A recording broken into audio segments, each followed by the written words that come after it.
Est-ce que ça vous est déjà arrivé de décider d'aller faire un petit tour en mode lèche-vitrine, histoire de vous sentir un peu mieux parce que peut-être vous avez vécu une déception, un stress, une situation qui a fait que tous vos sentiments étaient chamboulés, que vous étiez vraiment dans une autre émotion. Mais après ce petit tour, vous vous retrouvez avec plein de sacs alors que vous n'aviez pas du tout prévu de faire tous ces achats-là. Que se passe-t-il réellement dans le cerveau pour que on se retrouve finalement à faire plus que ce que l'on avait prévu de faire? Alors, hello à tous mes porteurs et porteuses de lumière. Installez-vous confortablement et nous allons réfléchir ensemble.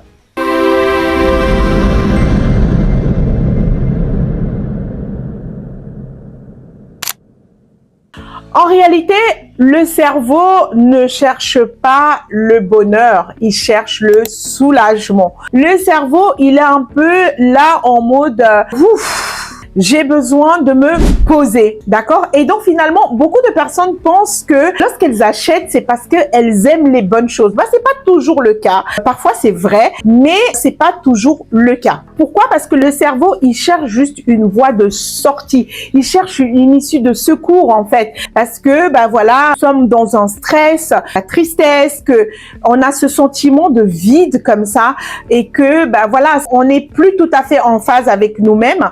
Bah, ça va déclencher en fait cette alerte comme ça, et le cerveau il va se dire panique à bord, il faut faire quelque chose pour que je me sente mieux, et donc il veut réduire cette tension le plus vite possible, finalement, comme ça, un peu comme nous aussi quand on se sent pas bien, on se dit allez, il faut vite que je fasse quelque chose, je peux pas rester dans cet état là, comme si on pouvait pas accueillir un état. Voyez, on doit tout de suite lui donner une réponse.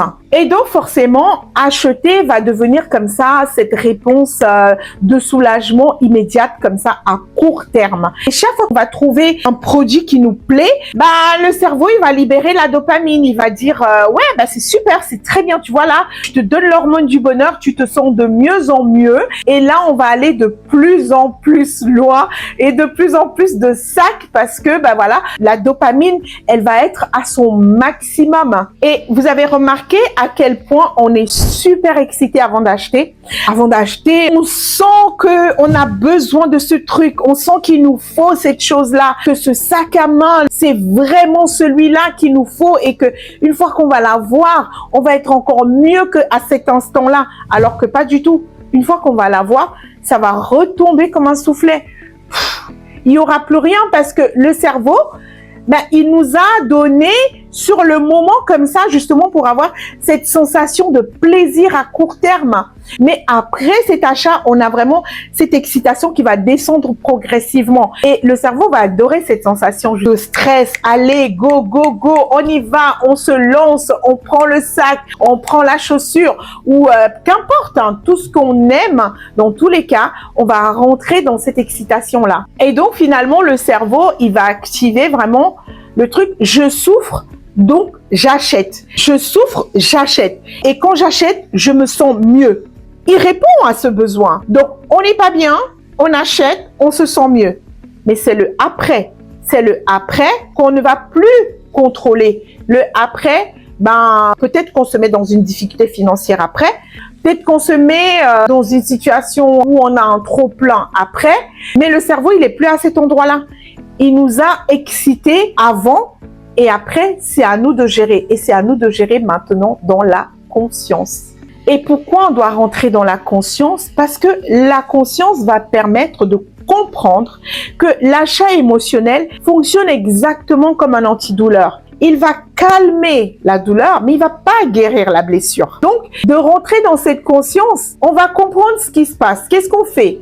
On calme la douleur ou on soigne la blessure? Et parce que oui, quand la douleur elle est calmée, ça enlève pas la réalité de la blessure. Et malheureusement, une fois que l'antidouleur aura fait son travail, il y aura une autre douleur qui va être relancée. Vous savez, comme on dit souvent, ouais, ça nous relance à nouveau. Voilà, c'est la même chose. Donc cette douleur, elle va revenir de plus belle parce que il faut penser en fait. On n'est pas en train de guérir, on est en train de combler. Et le problème n'est absolument pas le produit. On a besoin de vêtements. on a besoin de soins, on a besoin de sacs, on a besoin de chaussures, que ce soit les hommes, que ce soit les femmes, on a aussi le droit d'aimer les belles choses. Ça ne change rien à ce qu'on aime, à ce qu'on veut avoir. Mais le problème, c'est de comprendre le mécanisme qui se met en place pour qu'on se retrouve dans des situations où on accumule trop et on dépense trop. Le système a compris exactement ça. On a par exemple la marque Hermès qui va organiser en fait la rareté de leurs produits. Ils vont faire des listes d'attente, ils vont exiger un certain montant d'achat avant de pouvoir accéder à certains produits. Et forcément, lorsque on donne un palier à certaines clientes, qui ont certes le pouvoir d'achat, mais qui vont être obligées de dépenser beaucoup plus que ce qu'elles auraient voulu parce qu'elles veulent accéder à quelque chose. Vous voyez, on leur donne comme ça une échelle sur laquelle on leur dit, OK, vous pouvez monter, mais pour monter là, vous devez dépenser tout ça avant d'accéder à ça. Et finalement, il y a certainement des personnes, moi je pense, j'en suis convaincue, il y a certainement des personnes qui se ruinent pour justement rentrer dans ce type de schéma-là parce que forcément, si elles sont stressées, pas heureuses dans leur vie au quotidien et qu'il faut combler un besoin à la hauteur de leurs moyens, elles vont tout faire pour combler ce besoin-là. À la hauteur de leurs moyens, le cerveau va leur donner de la dopamine pour que justement elles puissent aller faire tous ces achats pour pouvoir accéder à ce palier. Et une fois qu'elles auront même ce sac tant convoité, elles vont pas être plus heureuses. Ah non.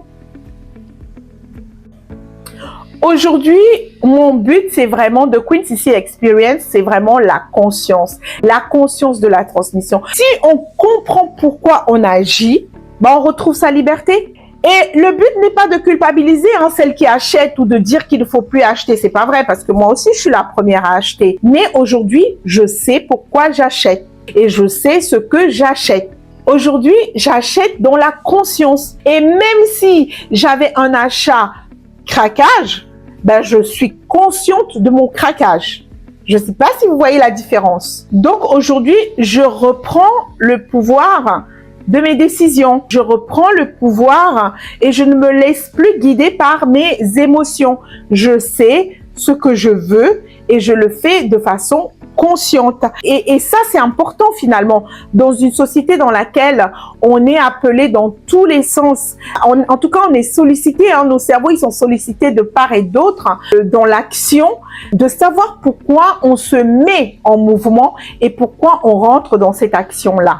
Pour moi, aujourd'hui, c'est très important d'être conscient de ce qu'on veut faire parce que c'est aussi ce qu'on transmet à la prochaine génération. C'est aussi ce qu'on va laisser comme empreinte dans la vie de ceux qui vont venir après nous. Oui, être dans cette conscience-là, ça permet de faire des choix qui sont alignés avec nous-mêmes. Alors, mon but n'est pas de juger ceux qui achètent excessivement, mais plutôt surtout d'accompagner, de montrer qu'on peut rester maître de ses émotions, guérir de ses blessures et ne pas tout simplement chercher le pansement, mais vraiment de guérir de ses blessures pour pouvoir être aligné à soi et à ce que l'on veut transmettre. Alors, si vous avez pris conscience, en tout cas, que vous fonctionniez différemment de ce que vous pensez que vous le faisiez, je suis en train de préparer un e-book gratuit qui va vous aider justement à avoir des pistes, de comprendre qui vous êtes déjà, parce que c'est la base. Quand on sait qui on est,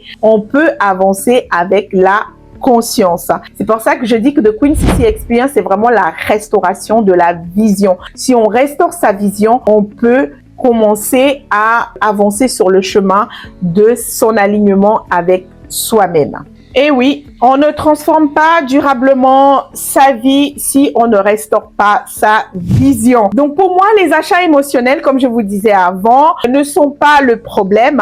Ils sont à l'image de la douleur que l'on ressent. La douleur qui n'a pas encore trouvé des mots en nous. Et tant que nous ne soignons que les symptômes, malheureusement, nous allons continuer dans le soulagement plutôt que de construire cette liberté dont nous avons en besoin. Alors, dites-moi vous, quel acheteur êtes-vous? Un acheteur conscient, un acheteur qui comble la douleur, un acheteur pansement? Je serais ravie de lire vos commentaires. Merci de liker, de partager et de commenter. À très bientôt. Je suis la Queen Sissi.